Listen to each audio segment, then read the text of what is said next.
breaking news. Sources tell ABC News National Security Advisor Mike Waltz is expected to leave his post. His departure comes after he inadvertently added an Atlantic journalist to a group chat about sensitive U.S. military plans in Yemen. But President Trump initially brushed off concerns, saying Waltz had learned a lesson and is a good man. Let's bring in senior reporter Catherine Falders for more. Catherine, what's the latest here?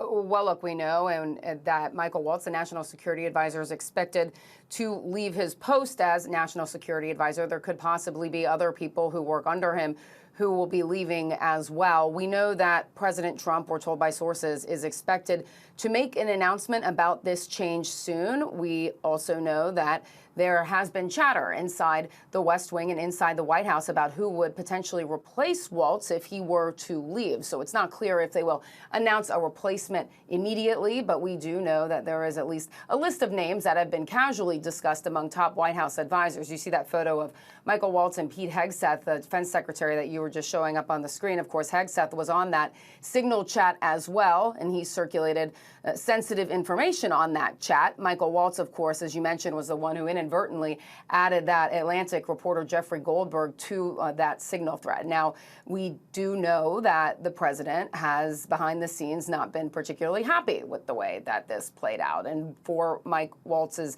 error in inadvertently adding the reporter to that thread that you're showing there with multiple cabinet secretaries on the screen there. So we do know that he will be out. He's expected to be out soon. He could depart his post as soon as today, and we can expect an announcement from the president shortly. And I want to bring in ABC News national security and defense analyst Mick Mulroy. Mick, how significant is this if Waltz is leaving, and what does that mean for national security? Well, it certainly is a significant position. This is the coordinator for all the interagency activities when it comes to the area of U.S. national security. So that is a very key role, and hopefully it will be filled very soon. I don't think this was completely unexpected after Signalgate, after a lot of his staff was let go for apparent disloyalty to the president. But he certainly had the experience for that role, and him leaving, I think, is concerning if they can't fill it almost immediately. The administration has denied sharing classified information in that chat. How sensitive was the information in that Signal chat, and what's your reaction given that context?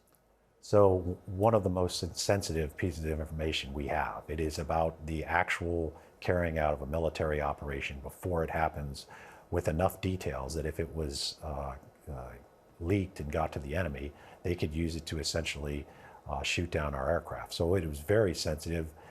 It was likely taken from the TikTok or the attack plan sequence that the U.S. military uses to coordinate their campaigns. So very sensitive, should never have been on any other platform other than one that's approved to the highest level inside the U.S. military. Catherine, several other senior officials were on that chat, including the defense secretary, who shared similar plans in another group chat with his family, or some family members anyway. So what are you watching for now? Could more officials follow suit here? Well, that remains to be seen, of course. All of these decisions are never made really until they are final by the president. And I see you putting up that graphic there of officials who were in that chat. But really, publicly, President Trump has stood behind most of those on that screen. We have been reporting on the fact that he's really directed his anger at Michael Waltz, and now Mike Waltz is leaving the White House as Trump's national security advisor. You saw Hegseth up there.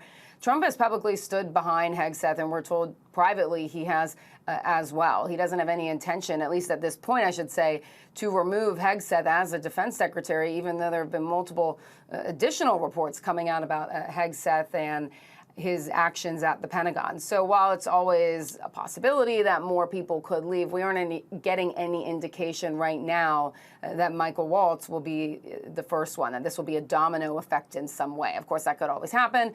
There were more officials on that thread, but right now it does seem that Michael Waltz and potentially his deputy national security advisor or some others who work with him are the ones who will be leaving. Of course, none of these decisions are final until they are, so we will wait for confirmation for the White House. Catherine Falders, Mick Mulroy, thank you both. We'll be keeping a close eye on that one.